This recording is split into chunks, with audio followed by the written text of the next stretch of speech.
coordinated chaos. I think for my standardization using the AAFP algorithm, it worked really well. Just our APN providers, it's myself, another CNM, and then an FNP.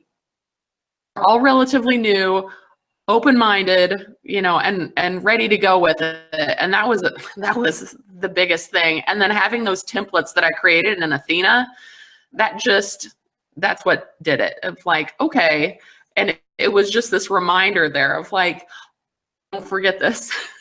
And it worked really well for us. So yeah, mine was just really bringing a new process to something they used to do just on paper charts and making it work for an electronic health record. So, and I found out that they'd gotten an email with the smart phrase that we ended up using in the end months ago, and nobody even read it. So there's something that they could have been doing that would have been easy without me helping them with this project at all. But it took someone just kind of to focus on the one thing and to bring everyone's attention to it when they have so many other things that they're focused on. It was really hard, especially I was out of town for a family emergency. And when I came back and did my chart reviews from when I was gone, I was like, what were people doing while I wasn't here? Like, did you forget what the phrase is? I hung it at all your workstations. Like, what happened? People just forgot all about doing it at all. It was so frustrating. And it just made me realize that no matter how much I'd educated them about it, that it still wasn't hitting home all the way.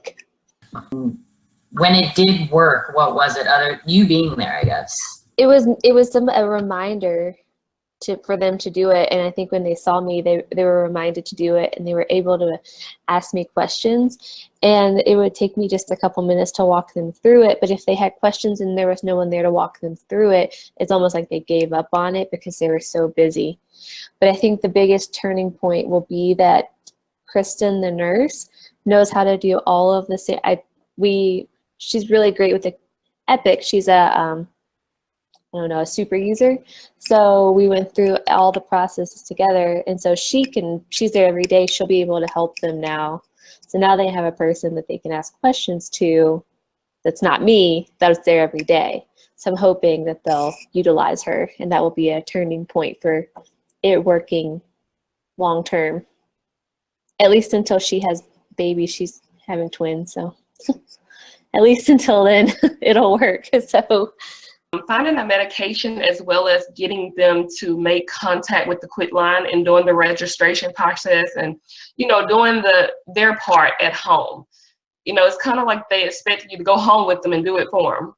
So that was my biggest thing, trying to get them to, see that it really does work. Medications are great, but you really do need that behavioral health counseling to go with it.